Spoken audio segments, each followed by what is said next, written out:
Hey everybody, welcome back to our New Testament challenge. Today we're here in 1 Peter chapter 4, and today we're going to look at verses 1 through 6. And it says, "Since therefore Christ suffered in the flesh, arm yourselves with the same way of thinking, for whoever has suffered in the flesh has ceased from sin, so as to live for the rest of the time in the flesh, no longer for human passions, but for the will of God. For the time that is past suffices for doing what the Gentiles want to do, living in sensuality, passions, drunkenness, orgies, drinking parties, and lawless idolatry.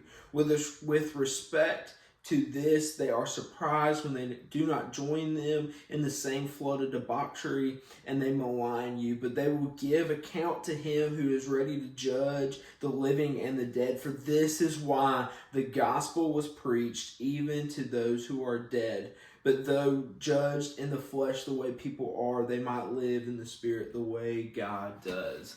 So this what Peter is writing here is we as believers were called to live a different lifestyle. It says there, it goes through a list of very sinful actions that we as believers are called to not take part of.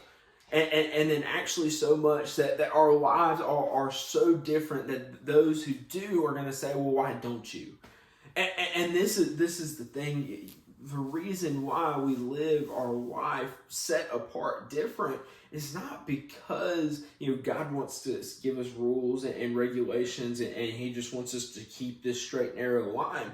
No, but it's because it is sinful. It is counter to what it is wrong. It is counter to what God wants. It is counter to what God says that we are to do. The way we're supposed to live our life. It is not perfect. It is sinful.